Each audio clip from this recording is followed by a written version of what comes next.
কাতুহু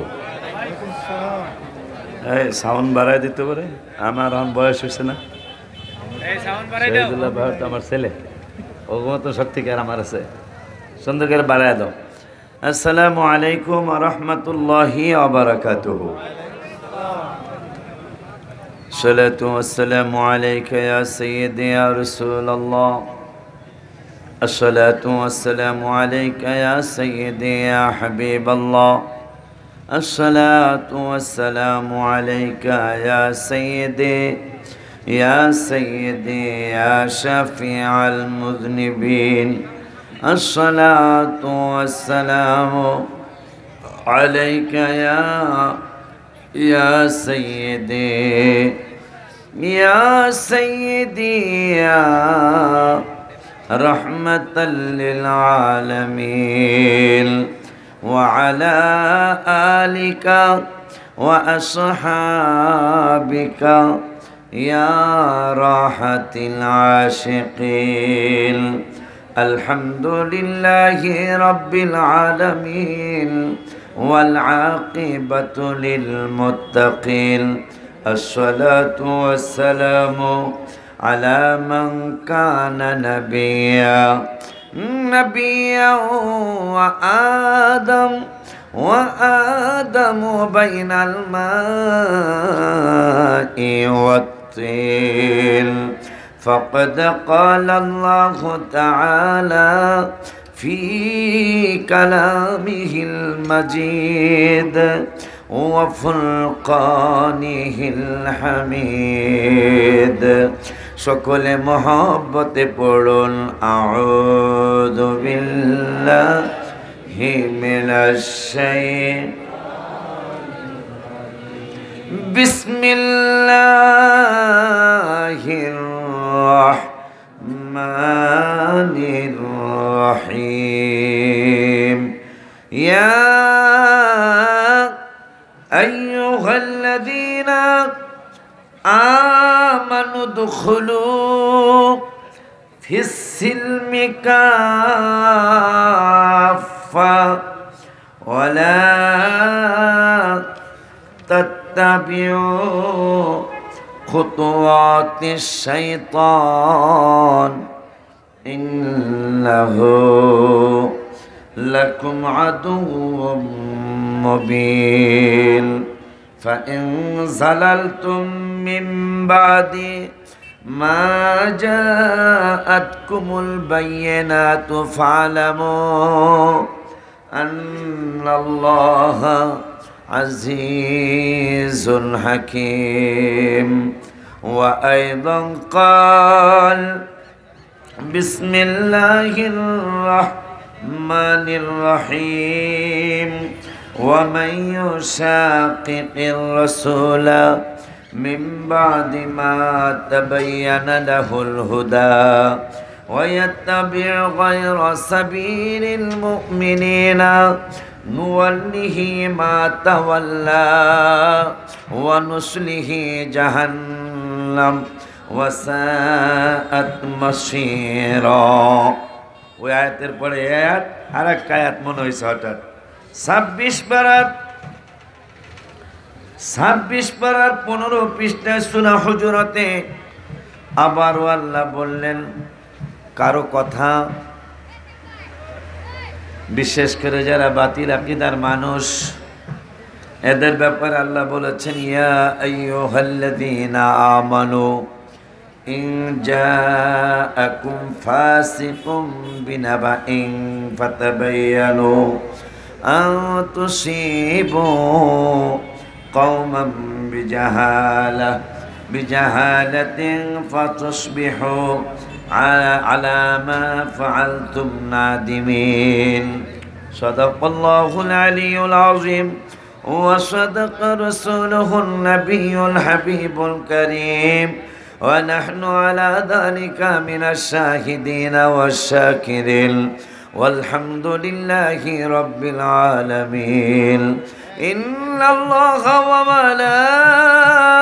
وملائكته يصلون على النبي يا أيها الذين আমানু সাল্লু আলাইহি ওয়াসাল্লিমু তাসলিমা আল্লাহুম্মা সাল্লি আলা সাইয়্যিদিনা আরে মাউথ অরিজিনাল কোন দুইটা এই দুইটা এই দুইটা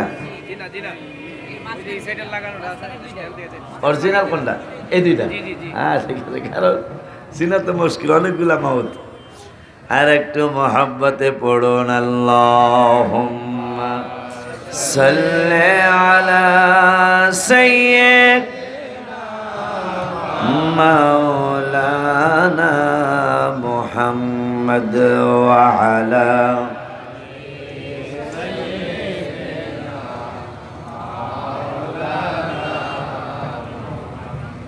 हबीबे किबरिया तुम हो शफीआ तुम हो तुम्हें है छोड़कर कहाँ जाओ बताओ या रसूल अल्लाह अल्लाहुम्मा सल्ले अला सय्यिदिना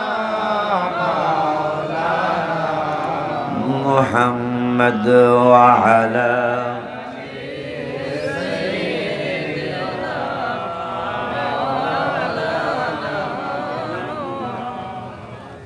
अल्हम्दुलिल्लाह व शुक्रुलिल्लाह वस्सलातु वस्सलामु अला रसूलिल्लाह। आज आला हज़रत इस्लामी যুব কল্যাণ পরিষদ সামাজিক কোরআন সুন্নি মহা সম্মেলনের সম্মানিত সভাপতি মহোদয়, দুইজন না সভাপতিগণ, আল্লামা অধ্যক্ষ এ কে আফসার আহমদ তালুকদার সাহেব, অধ্যক্ষ হাজী আলিমুল্লাহ সিনিয়র মাদ্রাসা আলহাজ মাওলানা সুলাইমান খান রাব্বানী সাহেব, কেন্দ্রীয় শহর সাংগঠনিক সম্পাদক আহলে সুন্নাত ওয়াল জামাত, আজকের সহ সভাপতিদ্বয় আলহাজ আব্দুল জাহিদ মেম্বার সাহেব, অ্যাডভোকেট নাজমুল ইসলাম বকুল সাহেব সহ তাফসির পেশ করবেন। আগামীকাল যিনি আসবেন আমার ভাই পীর মুফতি গিয়াসউদ্দিন আত-তাহিরি আসবেন, আমার ভাতিজা। ইতিমধ্যেই অল্প কয়েকদিনের মধ্যেই আব্দুর রহিম আল আজহারি মাশাআল্লাহ শুকর আদায় করছে আজকে। বাকিবিল্লাহ ভাই যদি বেঁচে থাকতো আজকে তিনি কত খুশি হতেন। তার দুইটা ছেলে এতিম, ওরা আজকে ছোট ভাইটা এখনো অধ্যয়নরত আছে আল আজহারে। আব্দুর রহিম মাশাআল্লাহ কমপ্লিট করে এসছে, চমৎকার আলোচনা করেন, নেটে আর ওয়াজ আছে, দলিল ভিত্তিক দালিলিক আলোচনা করেন। তা আমার বাবাজিও আসবেন আগামীকাল। এসছিলেন আমার আব্বা একটু আগে।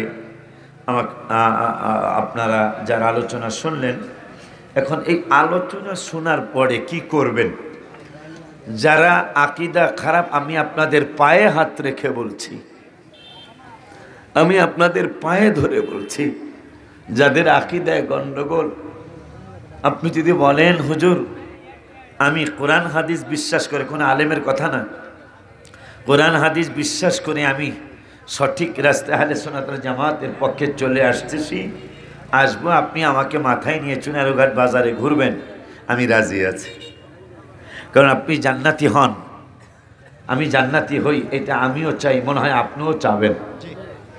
বাবারা, এই যে শহীদুল্লাহ বাহাদুর কোরআন শরীফের রেফারেন্স দিয়ে, হাদিস শরীফের রেফারেন্স দিয়ে, কিতাবের পৃষ্ঠা নাম্বার সহ, হাদিস শরীফের পৃষ্ঠা নাম্বার সহ, হাদিস নাম্বার সহ, আয়াত নাম্বার সহ বলে গেলেন, এর পরেও যদি গোরামি করেন তাইলে এই ব্যাপারে আল্লাহর ফতোয়া শুনি। আমার ভাই সুপার সাহেব ফতোয়া দিন, আপনারা মানবেন না। এটা আমার মুখের সামনে দাও, আমি তো যা মনে করছি এইটা মনে হয় প্রধান। প্রধান হলো এই দুইটা বলে না, এই দুইটা যদি প্রধান হয়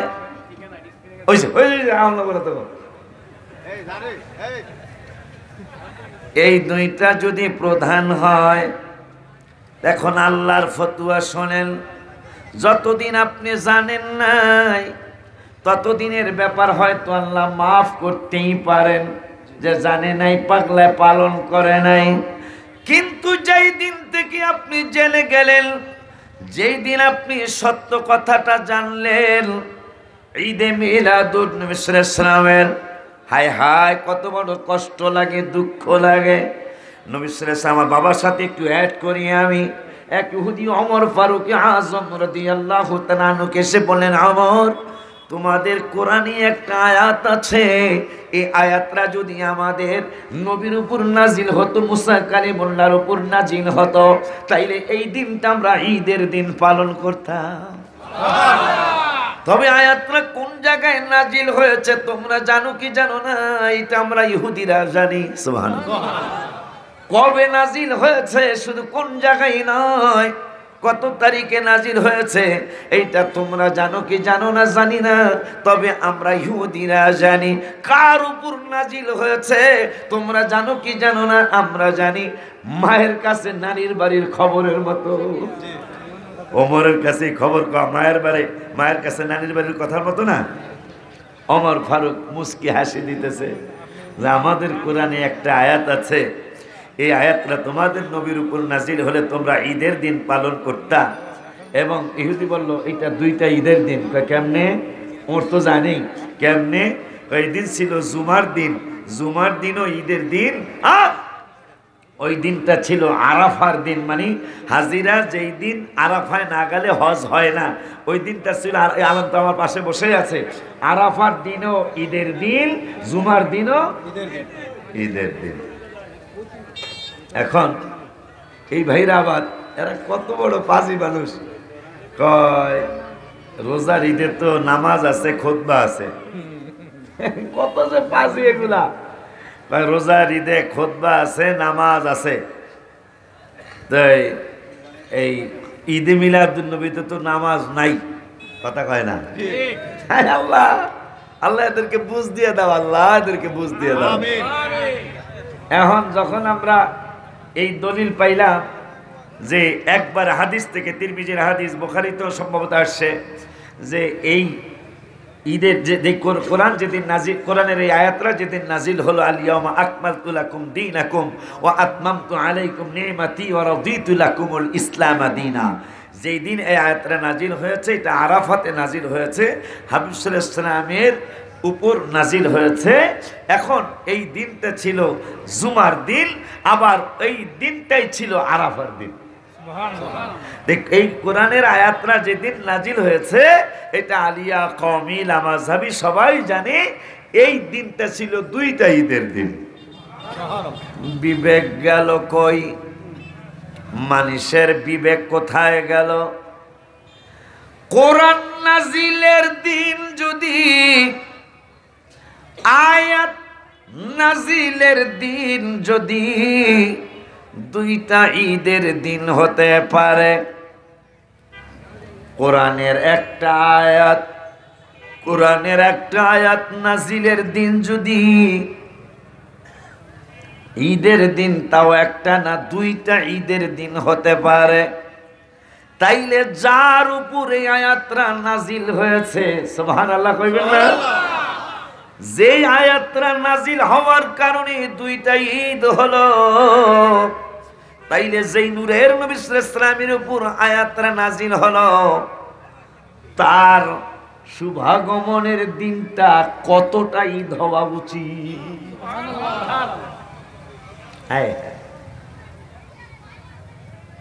এখন বাইরা কয়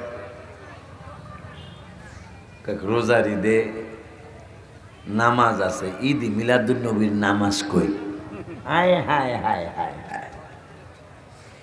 কোরবানির ঈদে ঈদের নামাজ আছে, ঈদে মিলাদুন নবীর নামাজ কই?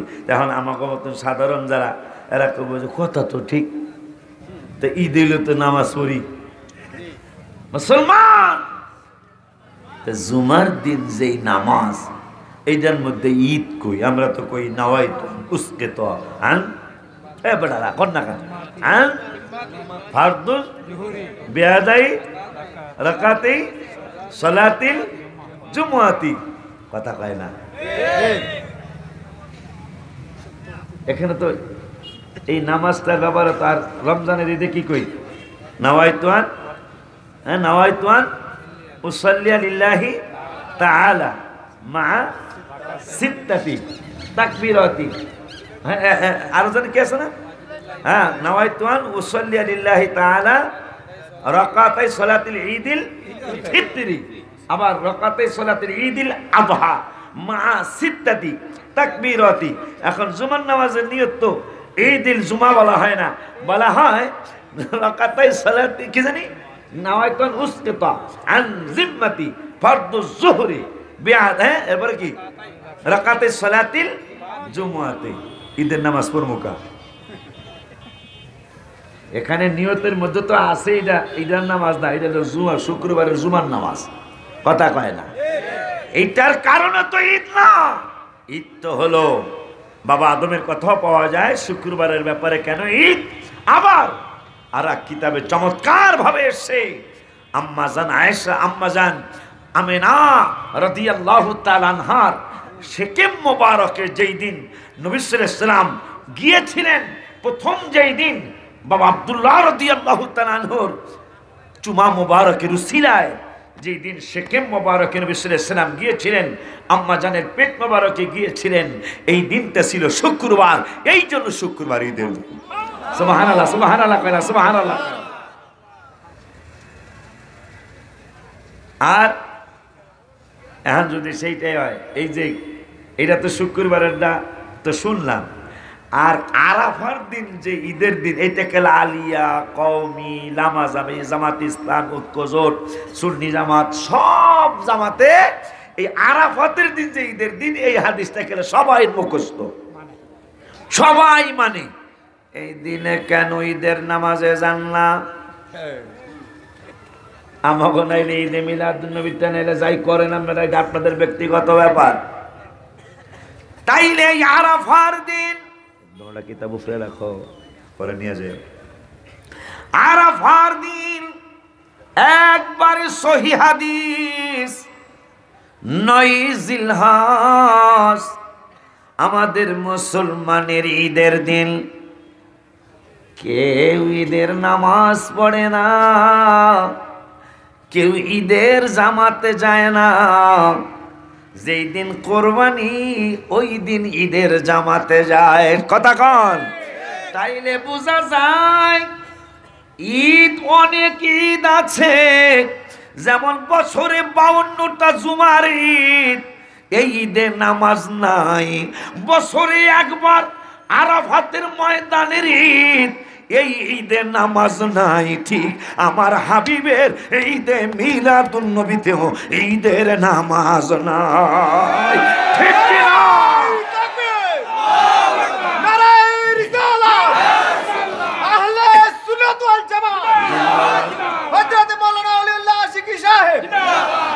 আমারে সাবজেক্ট দিয়েছেন সূরা বাকারার 208 নম্বর আয়াত, ইয়া আইয়ুহাল্লাযীনা আমানু দুখুলু, ঈমানদারদেরকে ডাক দিয়ে আল্লাহ বললেন উদখুলু বিসসিলমি কাফা, তোমরা অল্প বিস্তর ইসলামে ঢুকো না, একবারে পুরাপুরি ইসলামে ঢুকে যায়। এইটার মধ্যে দুটো সাবজেক্ট কইছে, প্রত্যেকটা জীবনের প্রত্যেকটা ক্ষেত্রে ঈমান এবং ইসলামের প্রয়োজনীয়তা।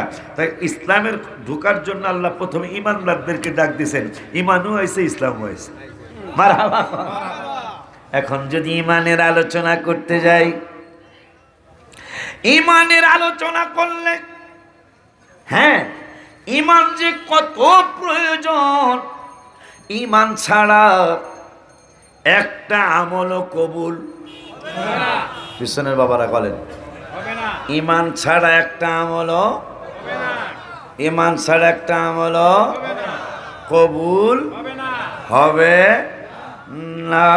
তাইলে কয়েকটা আয়াত পড়ে শুনে আমার আল্লাহ দেখেন, আয়াত কিন্তু আমি খুঁজি নাই, কোরআনের দিকেও তাকাই নাই।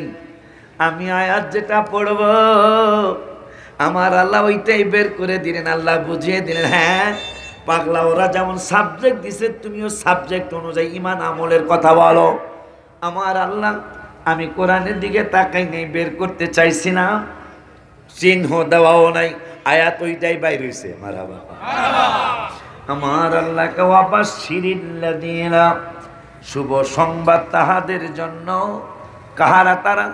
আমার আল্লাহকে আমানু, যারা। সুবহানাল্লাহ।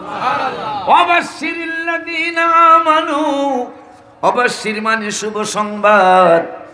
আমার আল্লাহ কয় ঈমানদারদের জন্য শুভ সংবাদ। দ্বিতীয় নম্বরে কয় ওয়া আমিলুস সলিহাত, ঈমান মজবুত হওয়ার পরে যারা আমল করবে, আমার আল্লাহকে আন্না লাহুম জান্নাতিন তাজরি মিন তাহতিহাল আনহার। ঈমানদাররা যদি আমল করে, আমলে সালেহ করে, তাইলে তাদের জন্য জান্নাত। কেমন জান্নাত? যেই জান্নাতের নিচে দিয়া স্রোত সিনি জারি থাকবে। সুবহানাল্লাহ। এইটার বিপরীত কি? প্রত্যেকটা কথার বিপরীত শব্দ আছে না ভাইজান? প্রত্যেকটা কথার বিপরীত শব্দ আছে। এখানে আল্লাহ এক পারার 4 পৃষ্ঠা সূরা বাকারার আয়াত নম্বর বলি, সূরা বাকারার 25 নম্বর আয়াত। আমার আল্লাহ বলতেছেন ঈমানদার যারা তাদের জন্য শুভ সংবাদ। দ্বিতীয় নম্বরে এই ঈমান আনার পরে যারা আমলে সালেহ করবে এদের জন্য শুভ সংবাদ। তাহলে ঈমানদার আমল করলে তাদের জন্য জান্নাতের শুভ সংবাদ দিলেন। তাইলে এইটার বিপরীত হলো বেঈমান। কারণ আসমানের বিপরীত জমিন, অন্ধকারের বিপরীত আলো, ভালোর বিপরীত মন্দ। হ্যাঁ হ্যাঁ, এরপরে কি আর দু একটা কন্যা মিয়া? আসমানের বিপরীত জমিন, অন্ধকারের বিপরীত আলো। হ্যাঁ, আসমানের অন্ধকার, সাদার বিপরীত কালো। আল্লাহ বলতেছেন ওয়াবাশশিরিল্লাযীনা আমানু, এরপরে বলছেন আমিলুস সলিহাত, যে ঈমানদারদের জন্য শুভ সংবাদ। পরে বলছেন ঈমানদাররা যদি আমলি হয়ে যায় তাইলে এই আমলকারীদের জন্য আন্না লাহুম জান্নাতিন তাজরি মিন তাহতিহাল আনহার।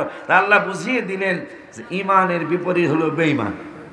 কথা বলেন, বেঈমান যদি আমল করে, বেঈমান যদি আমল করে তাইলে এই আমলে কোনো লাভ নাই। লাভ সেটার ব্যাপারে আবার 18 পারা একটা আয়াত আমার মনে হইল, দেহেদি পাই কিনা। আব্বা বাবা একটু কোরআন হাদিসের কথা কইতে হইব না? কথা কন না গেলে না, এটা শহর না? কথা কন না, এটা তো শহর, থানা শহর। কারণ যে যাই করুক, যে যাই বলুক, কোরআন হাদিসের বাহিরে কিন্তু কেউ যাইতে পারবে না। শুধু বুঝের বল। আমাদের যে গন্ডগোলগুলি মুসলমানদের মধ্যে, এই যে গন্ডগোল লাগছে, আর মিয়া গন্ডগোল কি এখানে? এই বাতিল আকীদা হওয়ার কারণে, নবী সাল্লাল্লাহু আলাইহি ওয়াসাল্লামকে না চিনার কারণে আজকে কাবা শরীফের ইমাম কালবানি পর্যন্ত নষ্ট হয়ে গেল, ভাইরাল হয়েছে। কাবা শরীফের ইমাম, এই দুঃখ রাখবেন কোথায়? এই কষ্টটা কোথায় রাখবেন? পৃথিবীর সর্বশ্রেষ্ঠ অমান্য আযীম শাআইরাল্লাহ খানায়ে কাবা, সর্বশ্রেষ্ঠ সম্মানিত স্থান মুসলমানের জন্য, ইমানদারের জন্য। সেখানে কি দুই একটু বড় আলেম ইমামতি পেয়েছে? অথচ বেয়াদবি করার কারণে তিনি লন্ডনে গিয়ে বলেছিলেন যে আমার মায়ের দোয়ায় আমি কাবা শরীফের ইমাম হয়েছি। মনে হয়, আমার মন বলছে ওই বেয়াদব মনে হয় আবার মায়ের সাথে বেয়াদবি করার কারণে, মায়ের বদদোয়ার কারণে মনে হয় কাবা শরীফের ইমাম এখন সিনেমার শুটিং করতেছে। নাউজুবিল্লাহ পড়বেন না?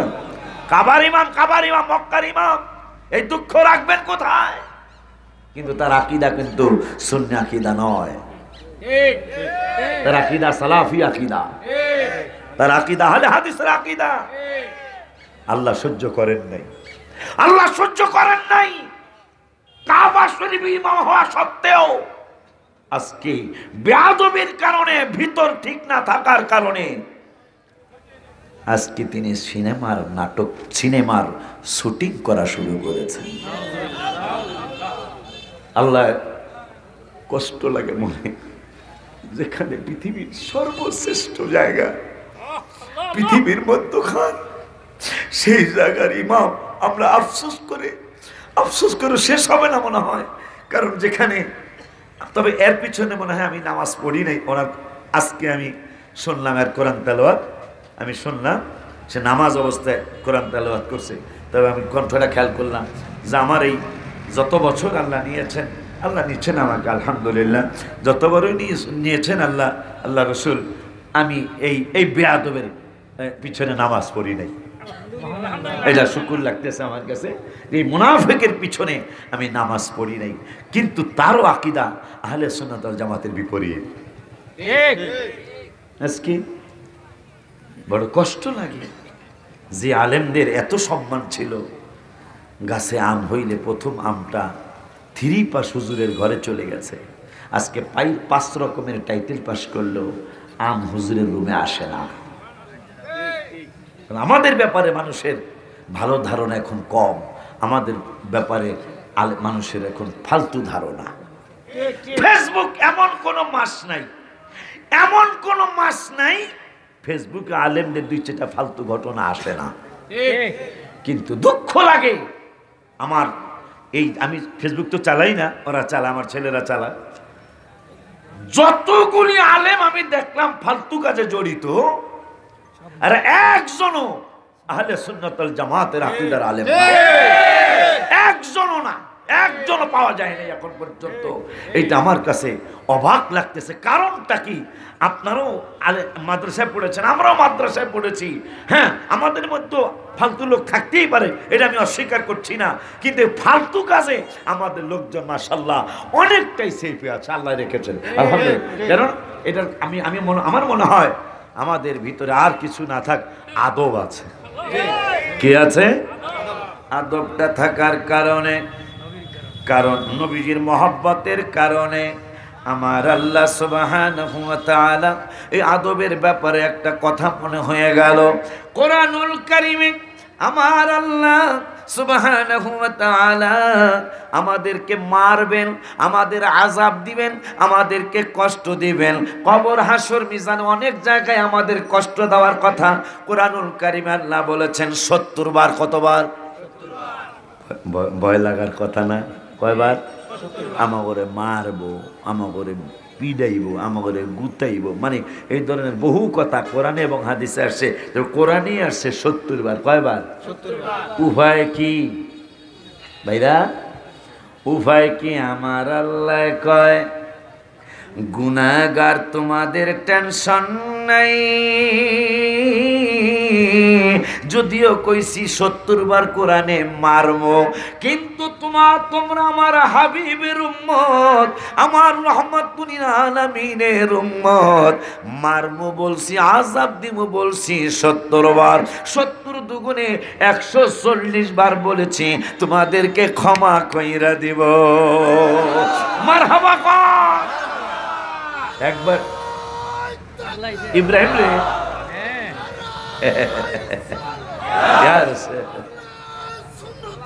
জিন্দাবাদ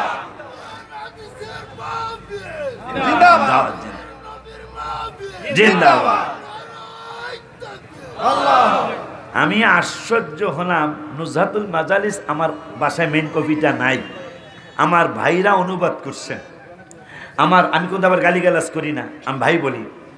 আমার ভাইজানরা নুজহাতুল মাজালিস অনুবাদ করেছেন। নুজহাতুল মাজালিসে ঈদে মিলাদুন নবী রাসূলুল্লাহ সাল্লাল্লাহু আলাইহি ওয়াসাল্লামের মিলাদে মুস্তাফা সাল্লাল্লাহু আলাইহি ওয়াসাল্লামের বড় একটা চ্যাপ্টার, ওই চ্যাপ্টারই বাদ দিয়ে দিছে। আপনি কি চিন্তা করতে পারেন? আগে ছিল বর্ণসর, বোঝেন? মানে শব্দ একটা, এটা বাদ দিয়া যে শব্দটা এখন শুধু বর্ণনা, পৃষ্ঠার পর পৃষ্ঠা, চ্যাপ্টার পর্যন্ত এরা বাদ দিয়ে দিচ্ছে। আগে ছিল বর্ণ, একটা শব্দ বাদ দিয়ে দিচ্ছে। এটা না থাকলে মনে কর যুকনা শাফাআতু ইয়াউমাল কিয়ামা, এটা বাদ দিয়ে দিয়েছে। কথার কথা এটা। আর পুরা শাফাত, কথার কথা, শাফাতের যত কোরআন, যত হাদিস, এটা যদি বাদ দেয় তাহলে কেমন হয়? তাহলে এখন মিলাদে মুস্তাফা সাল্লাল্লাহু আলাইহি ওয়াসাল্লাম নুজহাতুল মাজালিসে মেন কপি আমার বাবা দেখলাম, আমি খুললা দেখছেন আপনারা, অনেকক্ষণ পড়ছি আমি। যে মিলাদে মুস্তাফা সাল্লাল্লাহু আলাইহি ওয়াসাল্লাম নুজহাতুল মাজালিস একটা চ্যাপ্টার, ওই চ্যাপ্টারটাই বাদ দিয়ে এখন আর শব্দ না। এমনকি আপনারা আশ্চর্য হবেন শুনলে, আমার ফরিদপুরে দুরুদ সালামের একবার বাহাস হলো ভাইজান। এখন আমার ভাইজানরা দ্বারা দুরুদ ইব্রাহিম ছাড়া পড়বো না, এই ভাইজানরা বললো হ্যাঁ দুরুদ ইব্রাহিম ছাড়া কোনো দুরুদ নাই।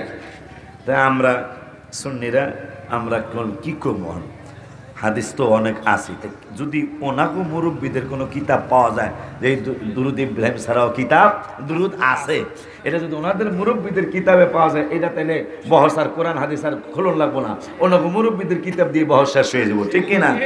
এখন মাওলানা জাকারিয়া সাহেব উনি ওনাদের ভাইদের লাইলেন অনেক বড় আলেম, অনেক বড় আলেম। উনি শুধু দুরুদ শরীফের উপরই একটা কিতাব লিখেছেন। আমরা সুন্নিরা ওনার এই কিতাবটা লেগে গেছি, আর কোনো কিতাব নেই, খালি ওনার কিতাবটা লেগে গেছি। উনি তো আবার একবারে অনেক উচ্চ লেভেলের ভাইদের লাইনের অনেক বড় আলেম, বড় একজন হুজুর। ওনার কিতাব নিয়ে আমরা যাই বললাম ফরিদপুরে, আমার বাড়ি ফরিদপুর, তো ওরা বললাম ভাই আমরা কোনো কিতাব আনি, ভাইরানরা অনেক কিতাব আছে, তা আমরা কোনো কিতাব আনি নাই, আমরা এই কিতাবটা নিয়ে আইছি, এইটা একটু আমরা পড়বো না, আপনারা পড়িয়া শুনে দেন। যারা বলেন মারহাবা, আপনারা পড়ে শুনিয়ে দেন। আমার ভাইজানরা, আমি ধন্যবাদ জানাই ওনাদেরকে, ওই দিন ওরা আর কোনো গোড়ামি করেন নাই। যখন ওনাদের মুরব্বীদের কিতাব স্টেজে, ওইটার মধ্যে দুরুদ ইব্রাহিম ছাড়া আর অনেকগুলি দুরুদ ওই কিতাবের মধ্যে আছে, ওনারা মাথাটা নিচু করে যায়, ওনারা আমাদেরকে ধন্যবাদও দিয়েছিলেন ওই দিনের জন্য, যে আর বাড়াবাড়ি করেন নাই, কারণ আমাদের ওস্তাদের ওস্তাদ লিখেছেন নো, দুরুদ ইব্রাহিম ছাড়াও দুরুদ আছে। ওনারা আর কোনো বাড়াবাড়ি করলেন না, অথচ আজকে সেই দুরুদের কিতাবে দুরুদের চাপ্পাটা ইন্ডিয়ায় বাদ দিয়ে ফেলেছে। আপনি কি চিন্তা করতে পারেন? আগে ছিল দুই একটা শব্দ বাদ দিছে, এখন চাপ্টার বাদ দেওয়া শুরু করছে, কিন্তু মূল কিতাব তো আমাদের কাছে মজুদ।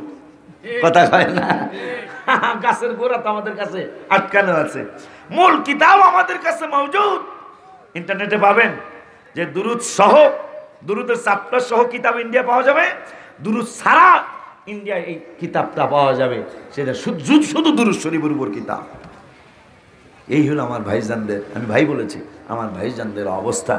আল্লাহ যেন ভাইজানদেরকে বুঝ দিয়ে দেয়, কারণ পুরাপুরি ইসলামে যদি ঢুকতে হয়, আজকে যে আয়াতের সাবজেক্ট আমার, পুরাপুরি ইসলামকে যদি মানতে হয়, হাবিব সাল্লাল্লাহু ছাড়া, সাহাবী ছাড়া, তাবিঈ ছাড়া মানা সম্ভব। আজকে যারা বুখারীর দোহাই দেয়, এরা ইমাম বুখারীর দোহাই দেওয়ার পূর্বে কিন্তু ইমাম আবু হানিফার দোহাই দেওয়া উচিত 1 নম্বর।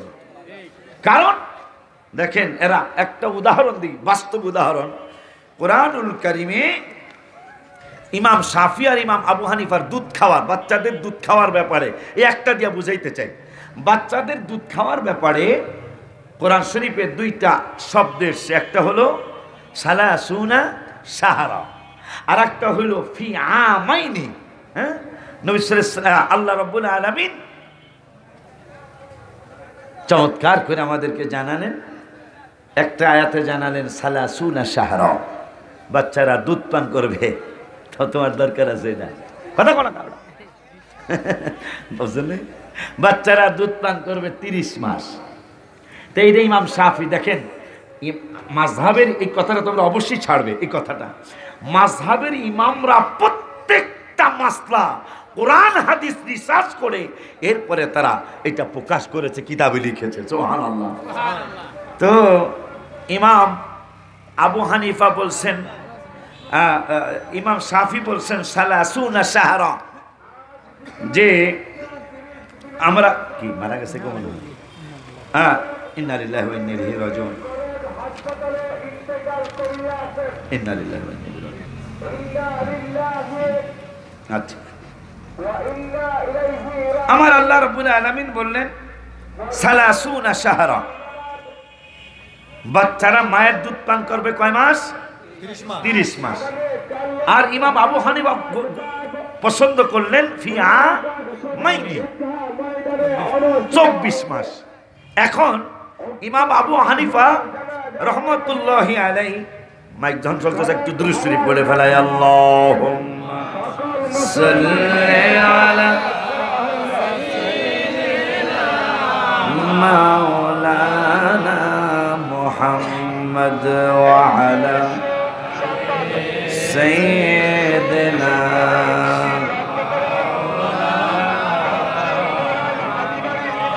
নামাজের ভিতরে কাউকে সালাম দেয়া যায় না, নামাজের ভিতরে কাউকে সালাম দেয়া যায় না, নবীকে সালাম না দিলে নামাজ তো ভাই হয় না, নবীকে সালাম না দিলে নামাজ তো ভাই। কোরআন হাদিস অনেকেই বুঝবেন না, কিন্তু গজলটা মনে হয় সবাই বুঝবেন। আমি কোরআন হাদিস চেষ্টা করি কোরআন হাদিস মোতাবেক গজল লেখার জন্য। এটা কেমন আইন করলেন আল্লাহ! পৃথিবীর আমার মা প্রধানমন্ত্রী শেখ হাসিনাকে সালাম দিলে নামাজ হবে না, প্রেসিডেন্ট আব্দুল হামিদ সাহেবকে সালাম দিলে নামাজ হবে না নামাজের ভিতরে, অথচ আল্লাহ কুদরতি সংসদে বিল উত্থাপন করে যে আমার নামাজে আমাকে সালাম দিও না, আমার নামাজে আমার হাবিবকে সালাম দিও, আর সালাম না দিলে কিন্তু নামাজটা হবে না। ওই কথাটাই গত মাসে অক্টোবরের কত তারিখে যেন আমি লিখেছি, নতুন গজলের বইতে এটা আসছে। নামাজের ভিতরে কাউকে সালাম দেয়া যায় না, নামাজের ভিতরে কাউকে সালাম দেয়া যায় না, নবীকে সালাম না দিলে নামাজ তো ভাই হয় না, নবীকে সালাম না তো ভাই। আমার আল্লাহ রব্বুল আলামিন আইন করছেন, আমার হাবিবকে সালাম না দিলে নামাজ হবে না। তাইলে নবীকে আল্লাহর নামাজে পৃথিবীর কাউকে সালাম দিলে নামাজ হবে না, আর আল্লাহ আইন পাশ করে। তবে ভাইজানরা যদি ওই দিন থাকতো, আল্লাহ যদি হাগো দেহ আর বডি দিত, আমার মনে হয় আর মিছিলে নেমে দিত বা যে আল্লাহ এই আইন মানি না, নাউযুবিল্লাহ। কারণ আমার আল্লাহ আইন করেছেন, এই আইন কিন্তু আমার প্রিন্সিপাল করেন নাই, আমার ভাইরা করে নাই, আইনটা করছেন আল্লাহ। আমার নামাজে আমার হাবিবরে সালাম দাও। চমৎকার ঘটনা রে ভাই হাদিসেতে আছে, নবীর কদম পাকে উঠে সেজদা করিয়াছে। আবু জাহেল মার্কা মানুষ নবীকে চিনে না, আবু জাহেল মার্কা মানুষ নবীকে চিনে না, নবীকে সালাম না দিলে নামাজ তো ভাই হয় না, নবীকে সালাম না দিলে নামাজ তো হয় না। খায়রুত তাবিঈ যার নাম অস্করণী আছে, নবীর প্রেমে দাঁতগুলি সব ভাঙ্গিয়া ফেলেছে। ওমান ওমান ওমান আমি গিয়েছিলাম গত বছর, আগের বছর, তার আগের বছর দুইবার ঈদে মিলাদুন নবী সাল্লাল্লাহু আলাইহি ওয়াসাল্লামের প্রোগ্রামের দাওয়াত আমি গিয়েছিলাম আলহামদুলিল্লাহ। ওমান সালালাতে মাজার জিয়ারত করো না, ওমান সালালা মাজার জিয়ারত করো না, নবীকে সালাম না দিলে নামাজ তো ভাই হয় না, নবীকে সালাম না দিলে। মাশাআল্লাহ ভাইও কইতে পারছে তো দেখ। ওলিউল্লাহ আরজি জানাই আল্লাহর দরগায়, পাপরাশি মোর ক্ষমা করো নূর নবীজির উসিলায়, মরণের দিন থাকি যেন সোনার মদিনা, মরণের দিন থাকি যেন সোনার মদিনা, নবীকে সালাম না দিলে নামাজ তো ভাই। একটা মহব্বতের কথা কই। এই গজলটার সৌজন্যে 20 সেকেন্ডে কি একটা লোক মহব্বতে, বাবা মার মহব্বতে কই পারবেন? কবরে রেখেছেন জায়গা। এই মাহফিলটা যদি সুলতান ভাই করে, এক কমিটি লইয়া সবাই লইয়া মাইকের খরচটা দিয়ে আলামো, কালেকশন না, এমনি মহব্বতে কেউ কি পারবেন নি? এরকম একটা ছেলে আসেননি যে বাবারে কবরে রেখেই মাহফিল আইছেন, মায়েরে কবরে রেখেই মাহফিল আইছেন, যে হুজুর আমি এই কোরআন হাদিসের কথা যেতে এই মাইক দিয়া কইবেন আপনারা যান, আমি ওয়াদা দিলাম আগামী বছর এই মাইকের খরচটা দিয়ে আলাম। পারবেন নি? পারবেন কেউ মহব্বতে? এরকম একটা মহব্বতের কোনো ছেলে আছেন যে বাবারে আর আপেল দিতে পারতেছেন না, বাবাকে আর না? আলেমেরা হাদিসের কথা কেব, এই কোরআন হাদিস বলার জন্য মাইকের খরচটা দিয়ে আলাম 1 বছর পর। পারবেন নি কেউ? এরকম একটা মা বাবার ধন্য সন্তান কেউ আসেননি? যদি পারবেন না বলে হুজুর আমি মাইকটা পারতাম না, মাইকের লেগে 5,000 টাকা দিন, আসেননি কেউ? পাকপান যাতনের জন্য মাইকেল লিগে 5,000 টাকা দিবেন শুধু এই গজলের সৌজন্যে। গজলে সুলতান ভাই, হ্যাঁ সুলতান ভাই, 10,000 টাকা হইব?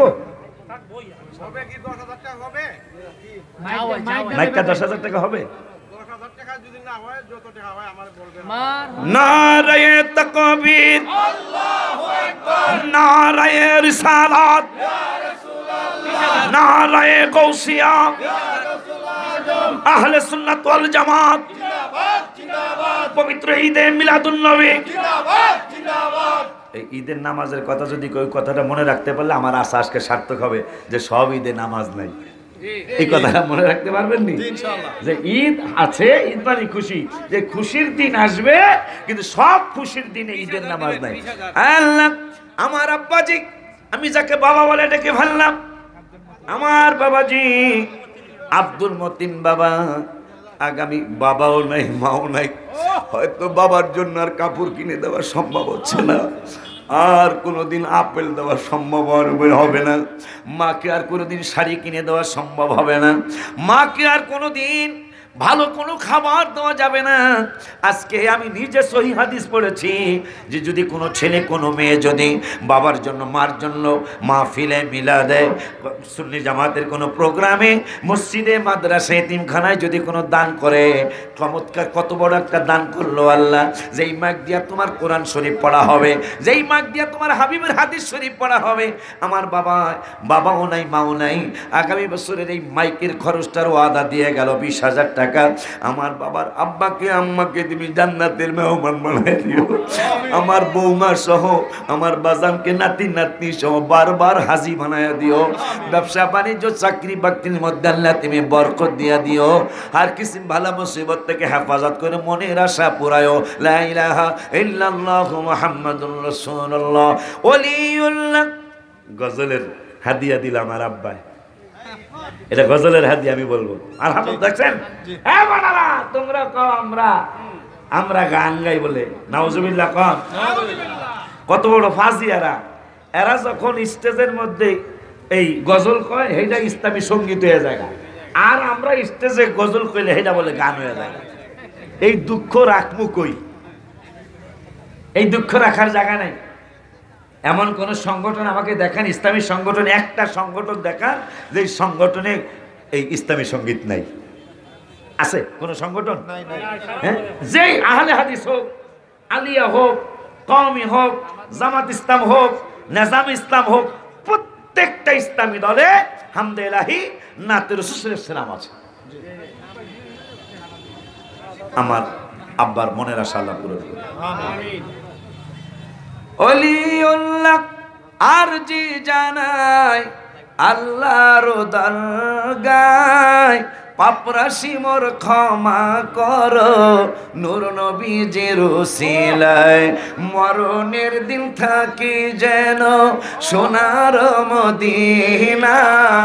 কারা কারা মদিনা পড়তেছেন হাত তুলে দেখান। আল্লাহ ইয়া রাসূলুল্লাহ, সুন্নাত ওয়াল জামাত, কুরআন সুন্নাত আলো ঘরে ঘরে নবীর আলো ঘরে ঘরে আল হাদিসের আলো ঘরে ঘরে নারায়ে তাকবীর। এখন বাবা শহীদুল যে শুরু করছিলাম, বাবা শহীদুল যে কোরআন থেকে হাদিস নাম্বার দিয়ে কিতাবের কথা বলে, কিতাবের পৃষ্ঠার নাম্বার দিয়ে আমার বাবাই ঈদে মিলাদুন নবী সাল্লাল্লাহু আলাইহি ওয়াসাল্লাম ওয়ারযুকনা শাফাআতাহু ইয়াওমাল কিয়ামা, এই শাফাআতের সালাতু সালামের কিতাব, সালাতু সালামের দলিল কিতাব থেকে হাদিস থেকে দিয়ে গেলেন। এখন এইটা না মানলে কি হবে, মানলে কি হবে, এই ব্যাপারে কোরআন থেকে একটু ফয়সালা নেই। আমার সুপার সাহেবের ফয়সালা আমি চাই না, আমার ভাইজানদের ফয়সালা আমি চাই না, আমার আল্লাহর কোরআনের ফয়সালা চাই। আমার আল্লাহ কি বললেন 5 পারার 16 পৃষ্ঠায়? মারহাবা খান, মারহাবা। প্রিন্সিপাল সাহেব আমি কি চিহ্ন দিয়ে রাখছি নি? দেখেন না, কেরামতি তার আমার নাই, তবে আমার মুর্শিদের আছে। গুপ্ত পয়গম্বর আলী রাকায়ালি, গুপ্ত পয়গম্বর আলী রাকায়ালি, শের হকে পহলুয়ানে পরদেলি, लेके बरसेरी माकुल हम एतमेद, अंदर आदर साया ये नखले उम्मेद, अंदर आदर साया ये या आकेले, कसना तानद बुर्दो अजरहना केले। सुभान अल्लाह, सुभान अल्लाह। আউলিয়া ও কারামাতুল হাকুন, আমি ওলি আল্লাহ না হই, আমার মুর্শিদ ওলি আল্লাহ, আমার বিন্দু মাত্র সন্দেহ নেই। ও বাবা, আমি 5 পারার 16 পৃষ্ঠা পড়বো। আমার আল্লাহ দেখেন ভাই তো সামনেই, আমি কোনো চিহ্ন দিয়েও রাখি নাই, যেই পৃষ্ঠা পড়বো আল্লাহ সেই পৃষ্ঠায় বের করে দিয়েছেন। মারহাবা জোরে কয় না। এখন যতদিন জানেন নাই যে সালাতু সালামের দলিল পাই নাই, দেই নাই, অসুবিধা নাই, আল্লাহ মাফ করতেই পারে। মিলাদুন নবীর দলিল পাই নাই, করি নাই, আল্লাহ মাফ করতেই পারে। চোখে সুমার দলিল পাই নাই, করি নাই, আল্লাহ মাফ করতেই পারে। জানাজার নামাজের দলিল আমাদের উস্তাদদের কারণে পাই নাই, করেন নাই, আল্লাহ মাফ করতেই পারে। কিন্তু দলিল পাওয়ার পরেও যদি না মানেন তাইলে কি হবে? কোরআন থেকে একটু জেনে নেই। আমার আল্লাহ কোরআনুল কারীম আয়াত নাম্বারটাও কয়ে দেয়। কোরআনুল কারীমের 5 পারা, হাফিজে কোরআন শরীফের 5 পারার 16 পৃষ্ঠা, 2 নম্বরের আয়াত, সূরা নিসার 115 নম্বর আয়াত। আমার আল্লাহ ওয়াজ করলেন, ওয়া মাইয়ুশাকিকির রাসূলা মিন বাদি মা তাবায়্যানা লাহুল হুদা।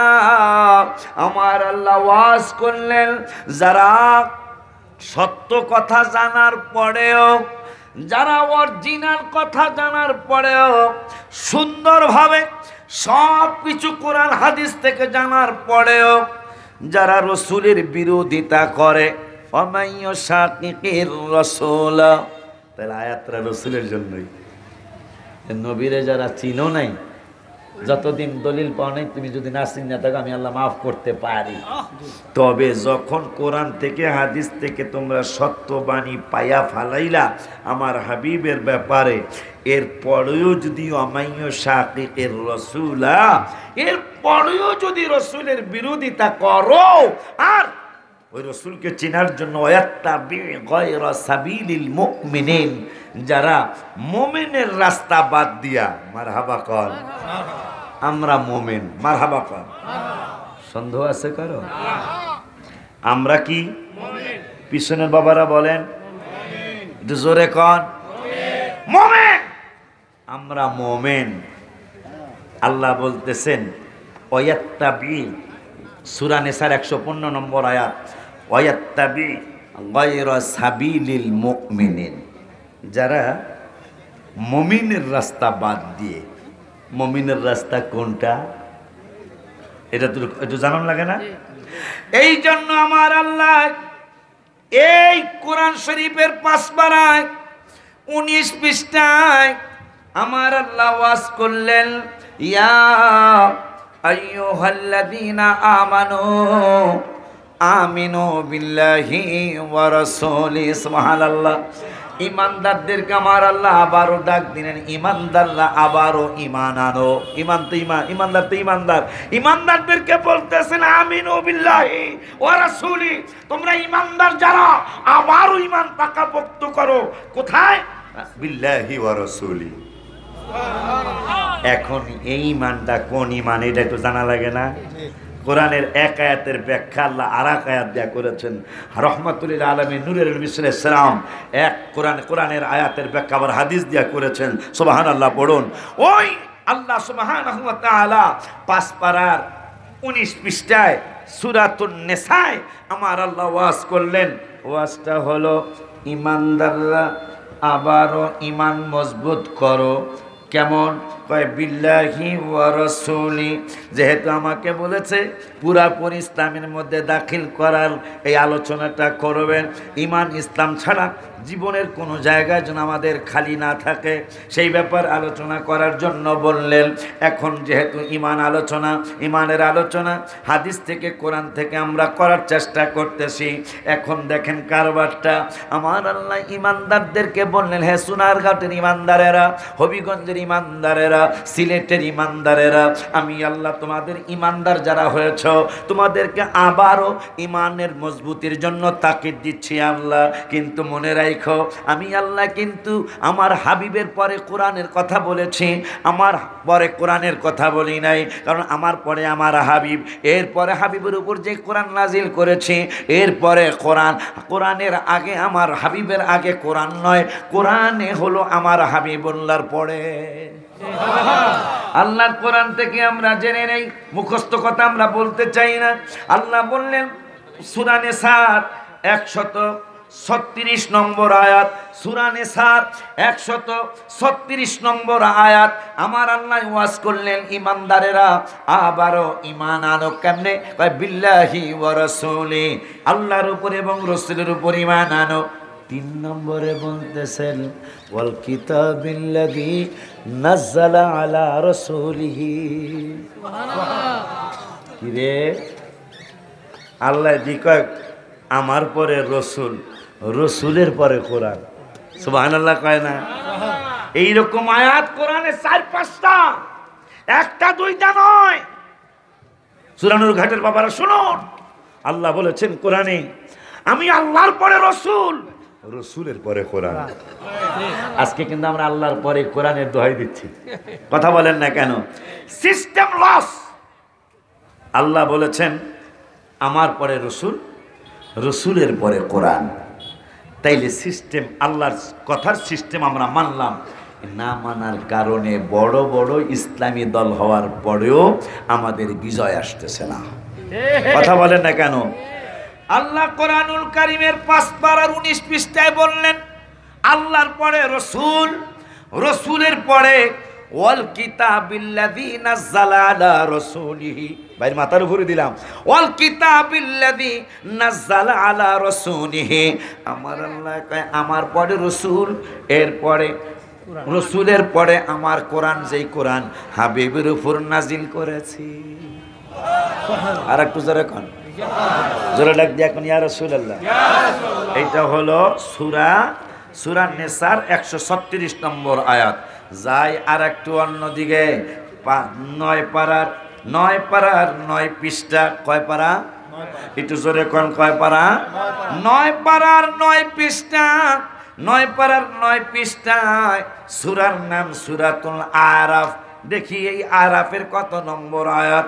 সিস্টেম আল্লাহ যেইভাবে মানতে বলেছে সেইভাবে না মানার কারণে মুসলমানদের সমাজে আজকে শান্তি নাই। মুসলমান বাদশার জাত, একটানা 600 বছর মুসলমান সারা বিশ্বে দাদাগিরি করেছে। আজকে আমেরিকা দাদাগিরি করে, আজকে ফ্রান্স দাদাগিরি করে, লন্ডন দাদাগিরি করে, জাপান জার্মান দাদাগিরি করে। অথচ আজকের এই মুসলমানের ইতিহাস কত চমৎকার ইতিহাস। একটানা একটা দেশ নয়, 2টা দেশ নয়, পৃথিবীর অর্ধ পৃথিবী মুসলমান একটানা 600 বছর রাজত্ব করেছে।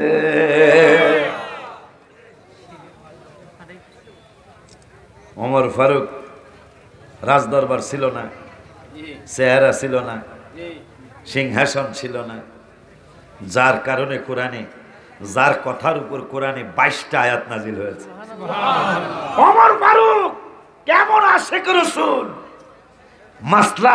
মাসলা খোঁজেন। আবু বকর শ্রেষ্ঠ সাহাবী হাবিবের, সেই আবু বকর তো কইতে পারতো ভাইজান, যেহেতু আল্লাহ বলছেন ইমানদাররা আবারও ঈমান আনো। এখন এইটার আবার কোরআনের আর এক আয়াত দিয়ে আল্লাহ ব্যাখ্যা করেছেন যে ঈমানদাররা তো ঈমানদারি, হ্যাঁ আবার কি ঈমান আনবো। এখন আল্লাহ এক পারার 2য় পৃষ্ঠার লাস্টের আয়াতে বললেন, হ্যাঁ কেমন ঈমান আনবা এটা আমি কয়ে দেই। এই সুপার সাপ কইলে তোমরা মানতা না, অলিউল্লাহ আশিকি কইলে তোমরা মানতা না, এই জন্য আমি সুলতান সাংবাদিক কইলেও তোমরা মানতা না, থানার ওসি সাহেব কইলে তোমরা মানতা না, এই জন্য আমি কয়ে দেই এই ঈমানদাররা আবার কেমন ঈমান আনবা। আল্লাহ وَإِذَا قِيلَ لَهُمْ آمِنُوا كَمَا آمَنَ النَّاسُ তাহিরির মতো একটা সুর দিলাম আর কি। হায় হায় হায়, বর্তমান কারি শব্দের মুখে যদি এত সুন্দর লাগে, ইয়েমেন থেকে যেদিন 70 জন কাফের আসলো, আবু জাহেল বাটপার এই আমাদের মক্কায় কোন একজন পাগল আছে, নাউজুবিল্লাহ, খবরদার এই পাগলের কথা কিন্তু তোমরা শুনতে যাইও না। তো ইয়েমেনের এই 70 জনের মধ্যে আবার 2-1 জন এই আমাকে ইয়েমেনের পাগল দেখছি, মক্কার পাগল দেখি নাই। সুবহানাল্লাহ। আপনারাও যারা এখানে আকীদা একটু গন্ডগোল, আপনি আমার ভাই, একটু যদি সম্ভব হয় দোকানে যদি থাকেন, দোকানে আমার ওয়াজগুলি রেকর্ড করার জন্য পায়ে হাত দিয়ে বলছি আমার ওয়াজগুলি রেকর্ড করেন। আশা করি বিবেক যেহেতু শ্রেষ্ঠ বিচারক, আমাদের পক্ষে রায় আসবে ইনশাআল্লাহ। হুজুর কিন্তু বড় বিচারক নয়, সুপার সাহেব বড় বিচারক নয়, মেয়র সাহেব বড় বিচারক নয়, নিজের বিবেক হলো পৃথিবীর শ্রেষ্ঠ বিচারক। দেখেন এখন আল্লাহ বলতেছেন, আমি যে তোমাকে 5 পারায় কইলাম ঈমানদাররা আবারও ঈমান আনো আল্লাহর উপর, রাসূলের উপর, এটা কেমন ঈমান জানো? এটা হলো তোমাদের পূর্বে সাহাবীরা যেমন ঈমান এনেছিল আল্লাহ এবং রাসূলের উপর, সাহাবীদের মতো ঈমান আনো। এখন সাহাবীদের ঈমানের একটা কথা বলে নেই, সাহাবীদের ঈমানের মতো তোমরা ঈমান আনো। ও বাবা, এখন সাহাবীদের ঈমানটা কেমন? আবু বকর সিদ্দিকের অন্তিম সময় তিনি 3 খলিফা তখনও বেঁচে আছেন, ঠিক কি না ভাইজান? 3 খলিফা, ওমর ফারুক, আলী রাদিয়াল্লাহু তাআলা, ওসমান জিন্নুরাইন, এই 4 খলিফার 3 খলিফা বেঁচে আছেন। আর আবু বকর সিদ্দিক রাদিয়াল্লাহু তাআলা তিনি ইন্তেকাল মোবারক হওয়ার কাছাকাছি চলে আসে। 3 খলিফার সামনে বললেন, আবু বকর যেহেতু শ্রেষ্ঠ সাহাবী, আজকে এই বেয়াদবের গোষ্ঠীরা কি বলে, কয় মক্কায় আসছো হজ করার জন্য, আরাফাতে যাও হজ করার জন্য, মুজদালিফায় যাও ওয়াজিব পালন করার জন্য, মিনায়ও থাকো, সাফা মাওরায় দৌড়াও, কিন্তু হাবিবের নূরানি কদম মোবারকে হজের এটা অংশ না। নাউজুবিল্লাহ, জোরে কোন। এবারে হজের অংশ না, কিন্তু ইমানের বাড়ি হইল মদিনা। এই বাইকেরে দিতে পারবি? আল্লাহ,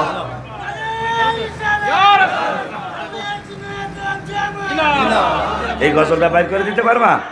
মদিনা ইমানের বাড়ি, ইমানদারের ঠিকানা, মদিনা ইমানের বাড়ি, ইমানদারের ঠিকানা, ইমান ছাড়া নামাজ রোজা কিছুই কবুল হবে না, ইমান ছাড়া নামাজ রোজা কিছুই কবুল হবে না। জোরে মদিনা ইমানের বাড়ি, ইমানদারের ঠিকানা, মদিনা ইমানের বাড়ি, ইমানদারের ঠিকানা। ইমানের স্বাদ পেতে হলে, ইমানের স্বাদ পেতে হলে যেতে হবে মদিনা। ইমানদাররা মনে প্রাণে সদাই থাকে নবীর ধ্যানে, ইমানদাররা মনে প্রাণে সদাই থাকে নবী মানলে আল্লাহ মানা, নবী মানলে আল্লাহ মানা, পাক কোরআনের ঘোষণা। দলিল দলিল, মাইয়ুতির রাসূলা ফাকাদ আতা আল্লাহ। আল্লাহ বলছে হাবিবের মানলেই আমারে মানা। ইমানদাররা মনে প্রাণে সদাই থাকে নবীর ধ্যানে, ইমানদাররা মনে প্রাণে সদাই থাকে নবীর ধ্যানে, নবী মানলে আল্লাহ মানা, নবী মানলে আল্লাহ মানা, পাক কোরআনের ঘোষণা। মদিনা ইমানের বাড়ি, ইমানদারের হাত তুলো মদিনা ইমানের বাড়ি ইমানদারের ঠিকানা ইমানের স্বাদ পেতে হলে ইমানের স্বাদ পেতে হলে যেতে হবে মদিনা ইমানদাররা ভালোবাসে বারবারে যায় নবীর কাছে ইমানদাররা ভালোবাসে বারবারে যায় নবীর কাছে তাই তো দিলে শান্তি আসে তাই তো দিলে শান্তি আসে অশান্তি আর থাকে না মারহাবা কয় না জীবনের শক্তি দিয়া কোন ইয়া রাসূলুল্লাহ নারে তাকবীর আল্লাহু আকবার রিসালাত ইয়া রাসূলুল্লাহ নারে গাউসিয়া ইয়া রাসূলুল্লাহ পবিত্র ঈদে মিলাদুন নবী জিন্দাবাদ মুসলিমকে আলা হযরত জিন্দাবাদ আশিক রাসূলুল্লাহ সাহেব জিন্দাবাদ ইমানদার নবীর চরণে কোরআন হাদিস জেনে শুনে ইমানদার নবীর চরণে কোরআন হাদিস জেনে শুনে নবীজির গান গাই নবীজির গান সদাই শুনে নবীজির গান শুনে যাইতে সোনার মদিনা মদিনা ইমানের বাড়ি ইমানদারের ঠিকানা ইমানদারের ঠিকানা ইমানের স্বাদ পেতে হলে যেতে হবে মদিনা ওলিউল্লাহর কিছুই তো নাই নবী নবী করে বেড়াই আমাদের কিছুই তো নাই নবী একবার যদি নবীকে পাই একবার যদি নবীকে পাই যাবে সকল যন্ত্রণা মদিনা ইমানের বাড়ি ইমানদারের ঠিক জোরে কও ইমানদারের ঠিকানা ইমানের স্বাদ পেতে হলে যেতে হবে মদিনা দেখুন আল্লাহ বলতেছেন ইমানদাররা এই গজল বই আমারই লেখা অন্তরের কথাগুলি লেখা এটার লাভের টাকাটা আমার মাদ্রাসার জন্য অক্ষ মানে বুঝেননি মানে এটার টাকা আমি খেতে পারবো না দোয়া করতে ভাইগোর কাছে দোয়া চাই যে আপনাদের কাছে দোয়া চাই মাদ্রাসা গজলের বড় অপর পৃষ্ঠায় মাদ্রাসার ডিজাইনটা যেটা কাজ শুরু হয়েছে আপনারা অনেকেই দেখেছেন আমার মনে সবাই দেখে ফেলাইছেন কাজ শুরু হয়েছে ডিজাইনটা অপর পৃষ্ঠায় আছে দোয়া করবেন শুধু ডিজাইনের কারণে 1,23,00,000 টাকা খরচ হয়ে গেল ছাদ দিতে পারলাম না 9তলা ভবন অপর পৃষ্ঠায় আছে ছবিটা এই তো রাসুনের ঘাটের তো আমার কয়েকটা সন্তানও আছে ওদের কাছে যে এলো সুলতান ভাই গো গ্রামের ছেলেও আছে আলহামদুলিল্লাহ আমার একটা সন্তান আজকেও 2 জন বায়াত হয়েছে কি জানি তোমার গ্রামের নাম রানীগাঁও তো ওরা তো আমার পিছনে নামাজেই পড়ে যায় দোয়া করতে হবে কারণ ঢাকার জমিনে সুন্নি একটা বড় মার্কাজ করে যেখানে আমার জীবনে দেখে যেতে চাই যে লক্ষ লক্ষ মানুষ তাদের কিনে আমি পড়ব কি সারে নবীও কি পাই বলন্দি মগর সারে নবীও কি পাই যে সমস্ত নবীকে আল্লাহ কিছু না কিছু মর্যাদা দান করেছেন প্রত্যেক নবীকে সারে নবীও কি পাই बुलंदी मगर हर बुलंदी से ऊंचा हमारा नबी सबसे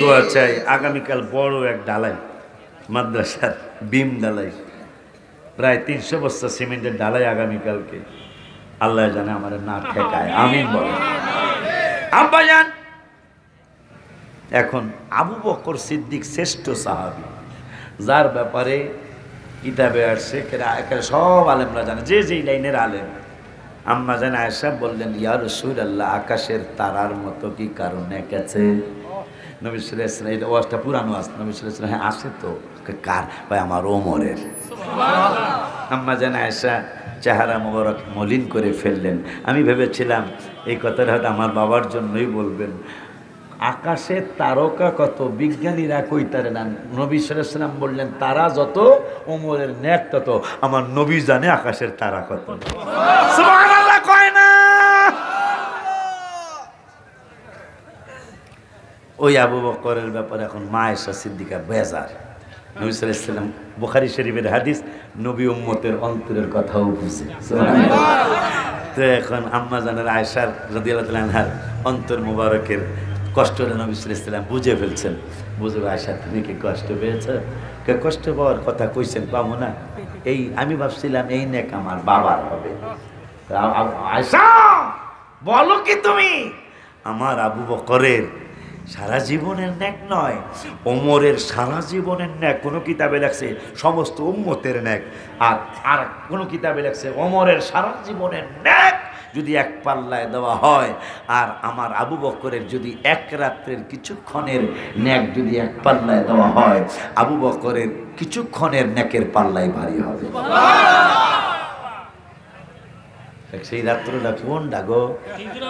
হিজরতের রাত্রে সাপে আবু বকরকে কামড় দিছে। আবু বকর সিদ্ধান্ত নিছে যে আমার জীবন চলে যাক, কিন্তু নবী সাল্লাল্লাহু আলাইহি ওয়াসাল্লামের বিশ্রাম মোবারক আমি ভঙ্গ করব না।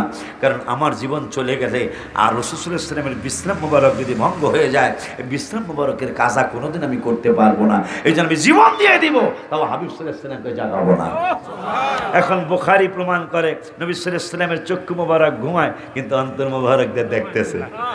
আবু বকর কি করতেছে? নবী সাল্লাল্লাহু আলাইহি ওয়াসাল্লাম তোমার প্রেম তো দেখ, আজকে একটা প্রেমের শ্রেষ্ঠ পরীক্ষা হবে, দেখি তুমি কি করো। আবু বকর নিয়ত করছে আমি পরীক্ষা পাস করতে চাই, আমি জীবন দিব, হাবিব সাল্লাল্লাহু আলাইহি ওয়াসাল্লামকে ডাকবো না। সাপে কামড় দিল কয়েকবার, আবু বকর কামড় দাও, কিন্তু পা উঠাবো না, আমি গর্তের মুখ থেকে পা উঠাবো না। শেষ পর্যন্ত দুঃখে যে আর সহ্য করতে পারতেছে না, দুঃখটা চোখের পানি হাবিব সাল্লাল্লাহু আলাইহি ওয়াসাল্লামের নুরানি চেহারা মোবারকে পড়ে গেল। নবী সাল্লাল্লাহু আলাইহি ওয়াসাল্লাম চক্ষু মোবারক খুলে বললাম, আবু বকর কাঁদছো কেন? এই ঘটনা।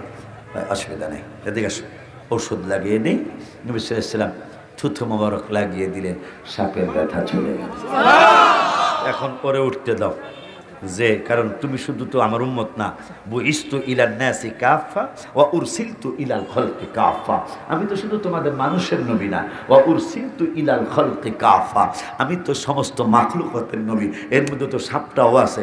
দেখো হ্যাঁ কি কয়, একটু উঠতে দাও। এখন কপাল সরানোর পরে সাপ উঠছে, ওইটা সাপ কাঁদতেছে, ইয়া রাসূলুল্লাহ, হ্যাঁ ও যেমন আপনার উম্মত, আমিও তো আপনার উম্মত। আবু বকর সিদ্দিক আছে কয়েকদিন ধরে আইসা আপনার লগে এখানে, আমি 9 বছর ধরে আপনার অপেক্ষায় এই গুহার মধ্যে আছি, আমার নবী সাল্লাল্লাহু আলাইহি ওয়াসাল্লাম এখানে আসবে আর আমি জিয়ারত করব। তো সেইটা হাই উঠতে দেন, এই জন্য কামড়াইছি, আমার মাফ করে দেন। নবী সাল্লাল্লাহু আলাইহি ওয়াসাল্লামের সমস্যা নাই, কারণ প্রেমের কারণে কামড়াইছে। মারহাবা প্রেমের।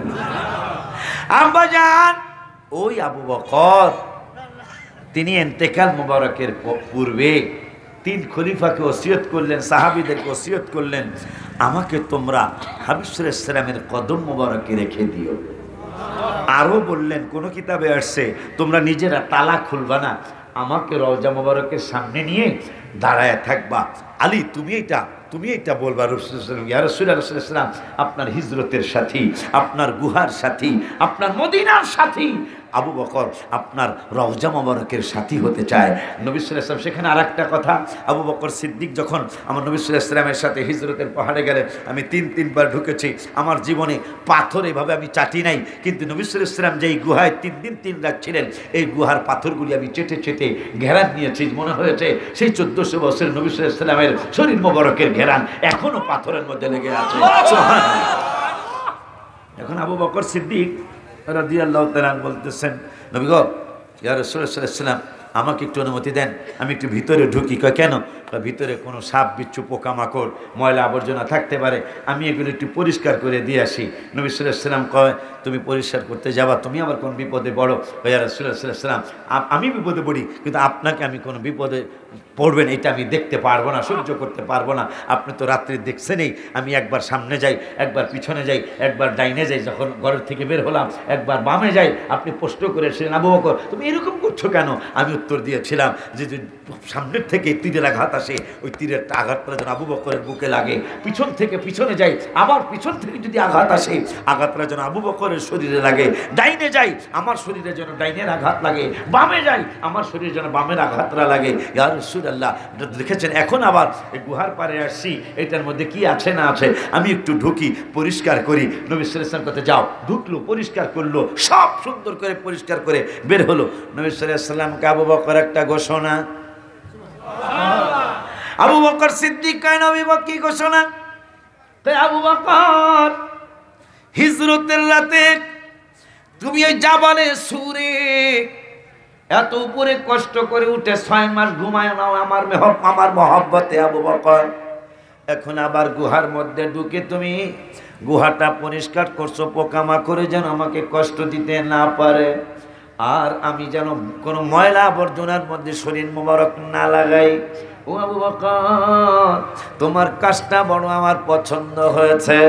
এখন তুমি আমার জন্য এত কষ্ট করেছ, আমিও তোমার সামনে একটা ওয়াদা দিয়ে যাই, প্রমিস করে যাই। কয় কি?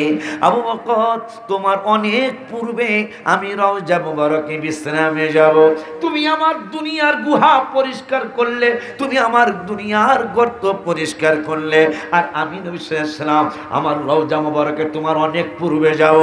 আমার রওজা মুবারকে অনেক পূর্বে যায়, আমার রওজা মুবারকে যায় তোমার পৃথিবীর মাটির নিচে যে গর্তটা হবে, আমি নবী ওয়াদা দিয়ে গেলাম তোমার ওই কবরে, তোমার ওই গর্তে যাওয়ার পূর্বে আমি ওয়াদা দিয়ে গেলাম তোমার কবরটা আমি পরিষ্কার করে রাখবো। সুবহানাল্লাহ।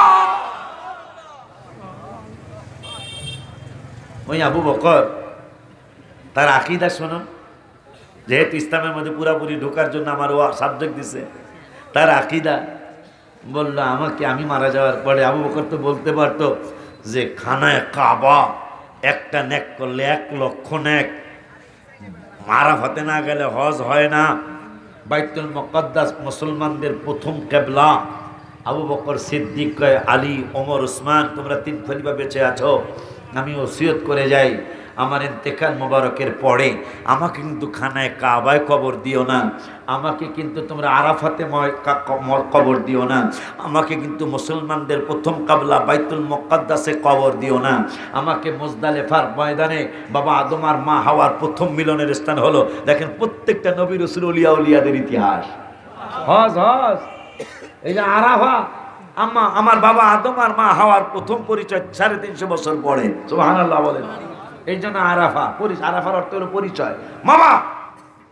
বাবা আবু বকর সিদ্দিক রাদিয়াল্লাহু তাআলা তিনি বলতেছেন আমাকে আমি শিক্ষা দিয়ে যাই, নবী সাল্লাল্লাহু আলাইহি ওয়াসাল্লাম আমাকে শ্রেষ্ঠ সাহাবী উপাধি দিয়েছেন, আমি শিক্ষা দিয়ে যাই যে আমি আবু বকর ইসলামে কেমন ঢুকলাম, আমি ইমানে কেমন মজবুতি, যে আমি আবু বকর আমার ইন্তেকাল মুবারকের পরে কবরটা কোথায় হবে আমি তোমাদেরকে শিক্ষা দিয়ে যাই যে তোমরা যে যতই আমলই করো না কেন তোমরা চেষ্টা করবে হাবিবের সাথে সম্পর্ক রাখার জন্য। আবু বকর মক্কায় শুইতে চাইলেন না, আরাফাতে শুইতে চাইলেন না, মুজদালিফায় শুইতে চাইলেন না, বাইতুল মুকাদ্দাসে শুইতে চাইলেন না।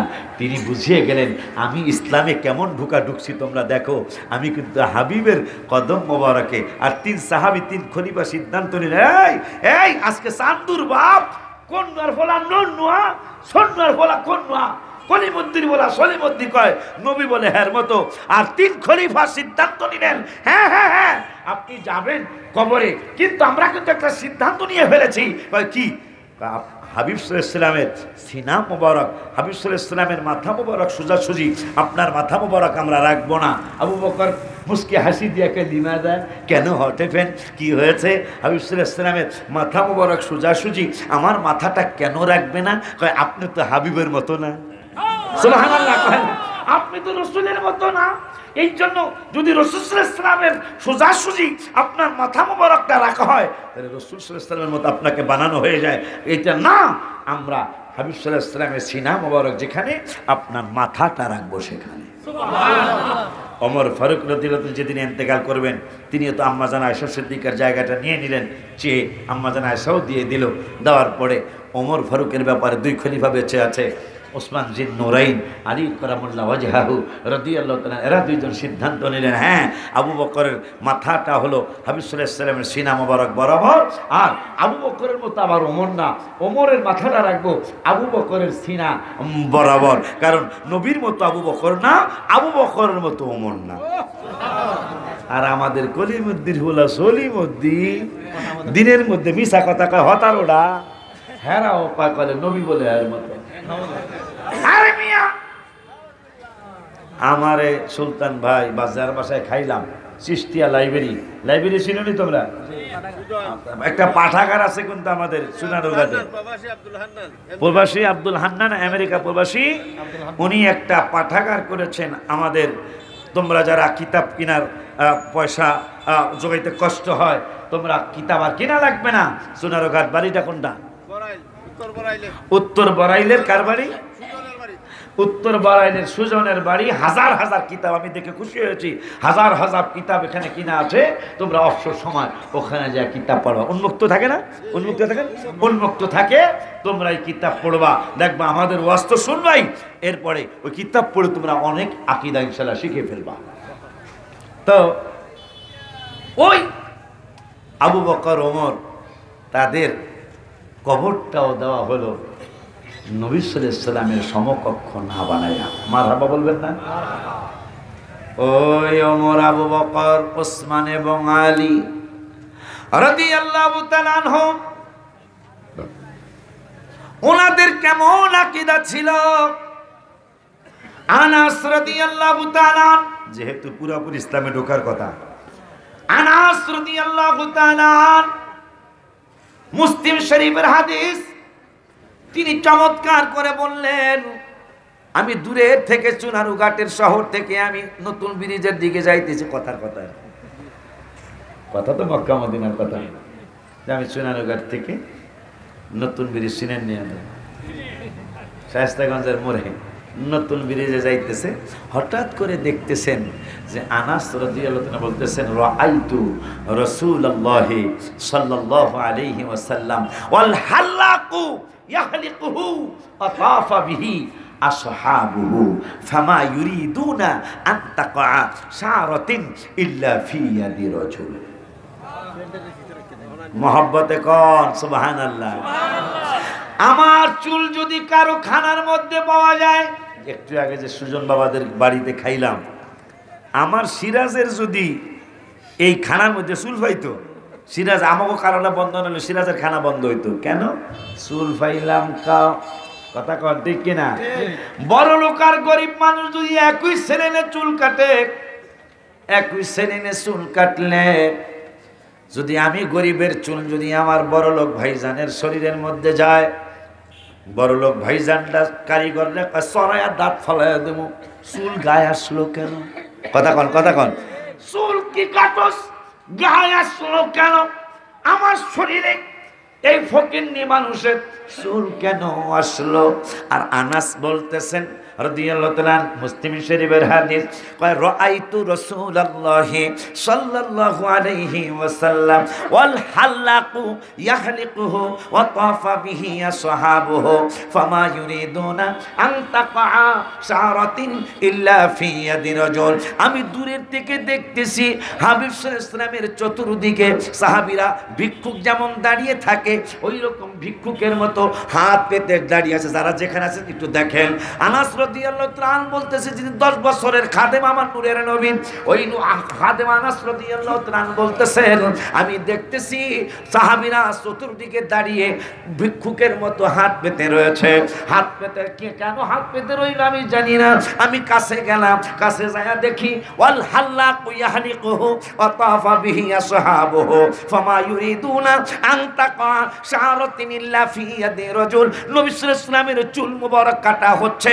সাহাবীরা সিদ্ধান্ত নিয়েছেন, আমার চুল তোমার প্লেটে গেলে খানা বন্ধ হয়ে যায়। আমরা পৃথিবীর মুসলমানদেরকে সাক্ষী বানায় যাইতেছি, আমরা এই সাহাবীরা মুসলমানদের উম্মতে মুহাম্মাদের জানায় যাইতেছি, তোমার চুলের মতো হাবিবের চুল মুবারক নয়, তোমার ঘামের মতো হাবিবের ঘাম মুবারক নয়, তোমার থুতুর মতো হাবিবের থুতু মুবারক নয়। এই জন্য আমরা সাহাবীরা শিক্ষা দিয়ে গেলাম, তোমাদের চুল একজনের চুল আর একজনের প্লেটে গেলে খানা বন্ধ হয়ে যায়। আর আমরা সাহাবীরা সিদ্ধান্ত নিলাম, হাবিবের চুল মুবারক একটাও আমরা মাটিতে পড়তে দিব না, প্রত্যেকটা চুল মুবারক আমাদের সাহাবীদের জন্য তাবারক। আল্লাহু আকবার।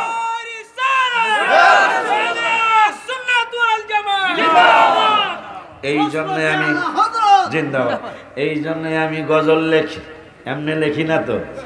দোয়া পুরান গজলটা কই, দোয়া করিও সবাই আমারে ধন্য যেন করে নবীর দিদারে, বলো ধন্য যেন করে নবীর দিদারে, বলো দোয়া করিও সবাই আমারে, ধন্য যেন করে নবীর দিদারে, বলো ধন্য যেন করে নবীর দিদারে।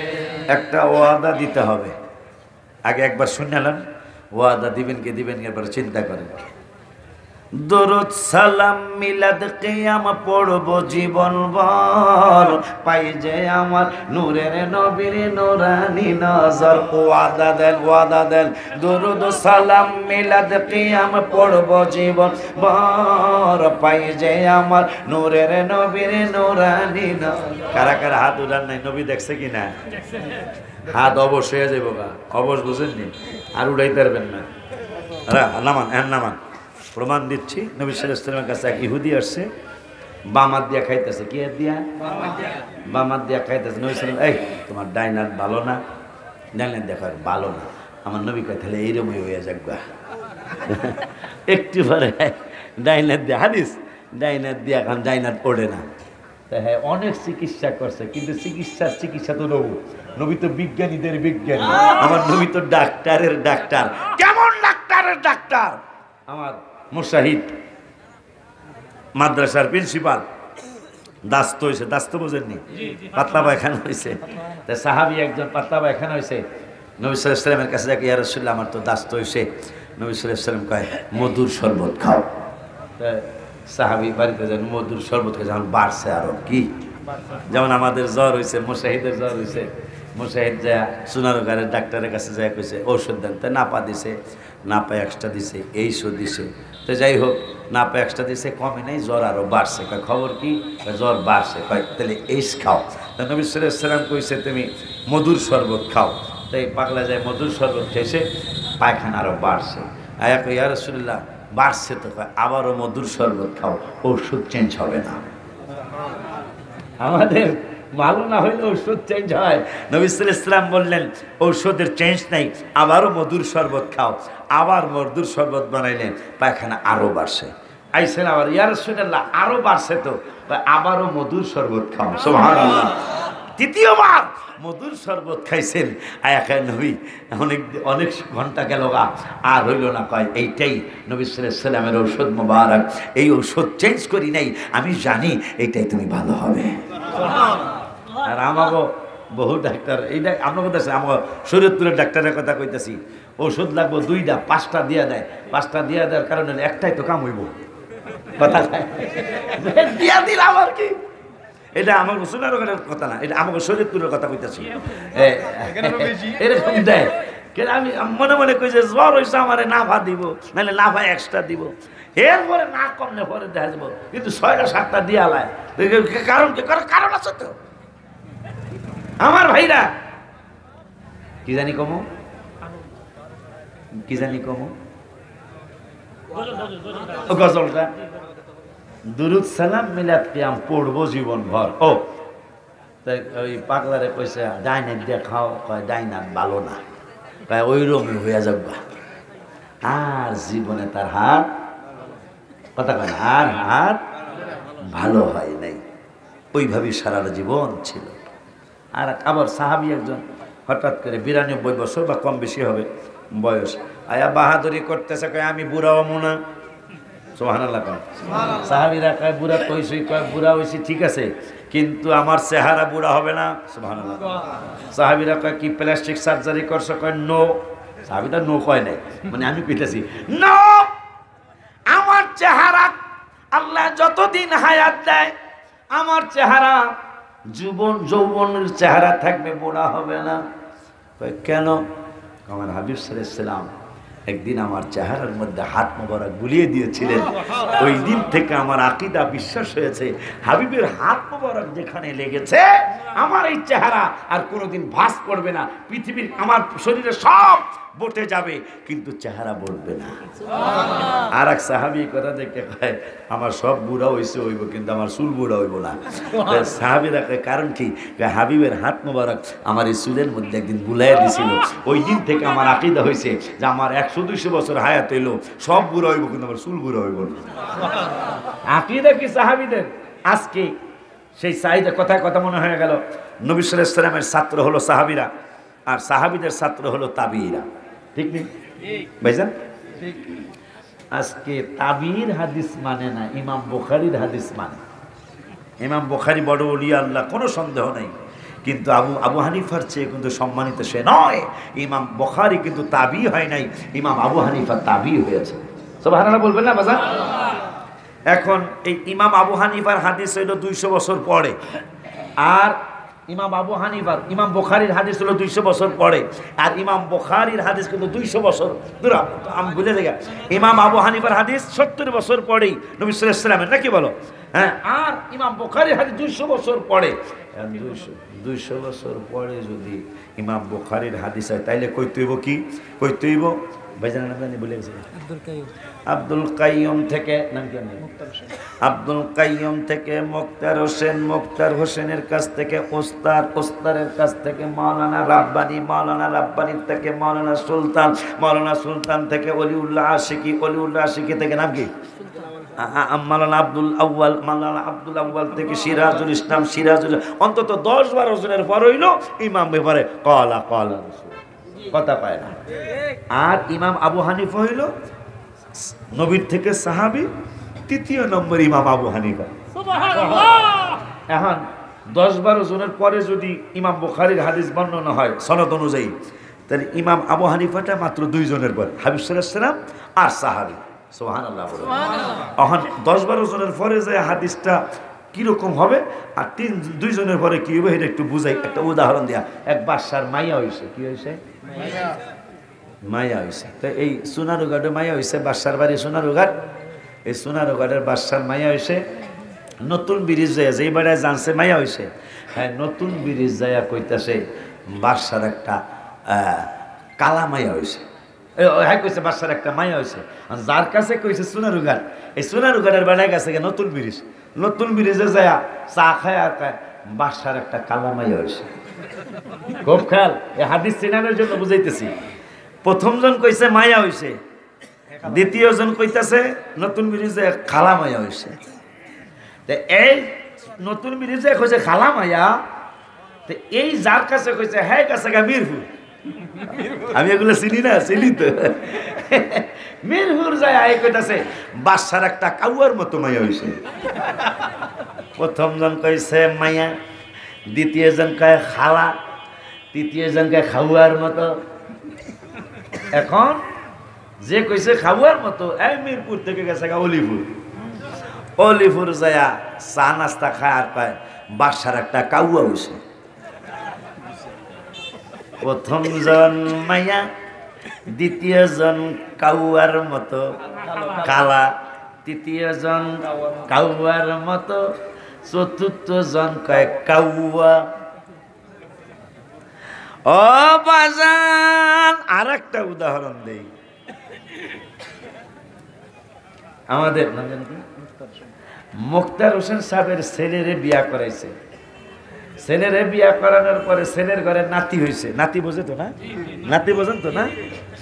ছেলের ঘরে নাতি হয়েছে, আর নাতিরে যদি জিগায় যে তোমার বাপের নানির, হ্যাঁ নাতি, হ্যাঁ ছেলে না কিন্তু, তোমার দাদার নানির বাড়ির খবর কইতে পারো? খুব খেয়াল, বোঝার জন্য কিন্তু, হাদিস বোঝার জন্য। ওনার নাতিরে যদি কেউ জিগায় তোমার দাদার নানির বাড়ির খবর কইতে পারো, এই ফলে কেউ আমি নামই জানি না, কিচ্ছু কইতাম না। ওনার ছেলের যদি জিগায় তাহলে কেউ যে হ্যাঁ শুনছি, আমার বাবার নানার নাম আব্দুস সবুর, নানির নাম আমেনা খাতুন, ওনার ছেলে কইব।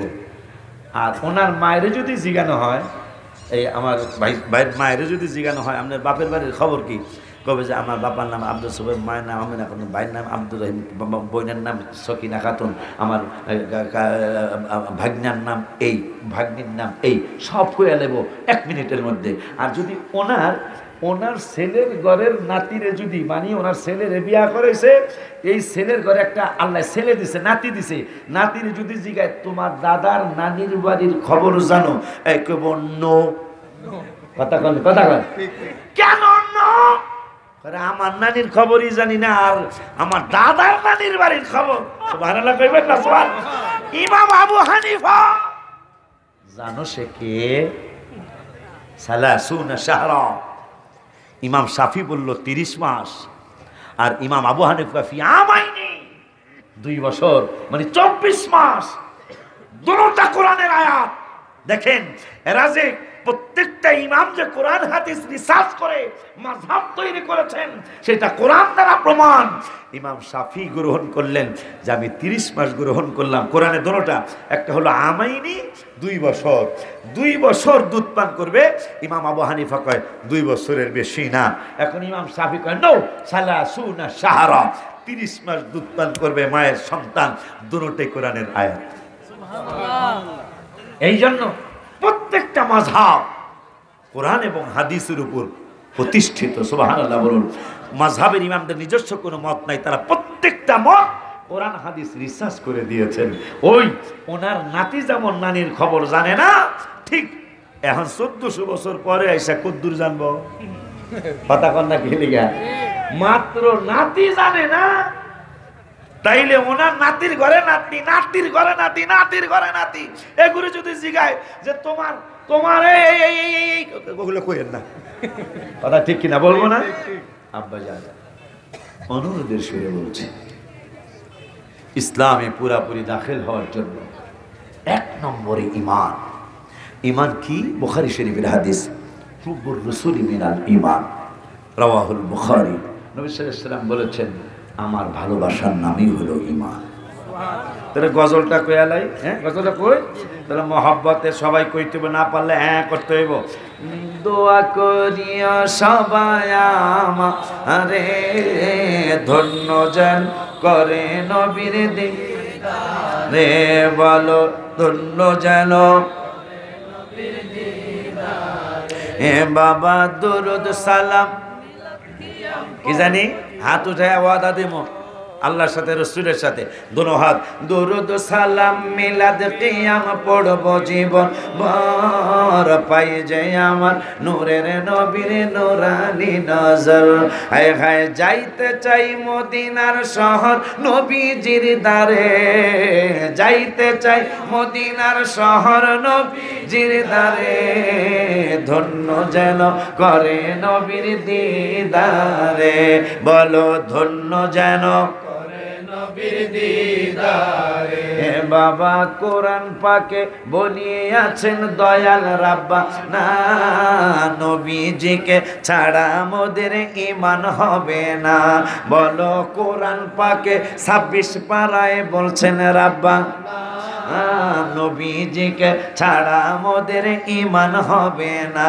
হায় হায় জাহান্নামে কেউ যাবে না দেখলে নবীরে, জাহান্নাম কেউ যাবে না দেখলে নবীরে, ধন্য যেন করে নবীর দিদারে, বলো ধন্য যেন করে নবীর দিদারে।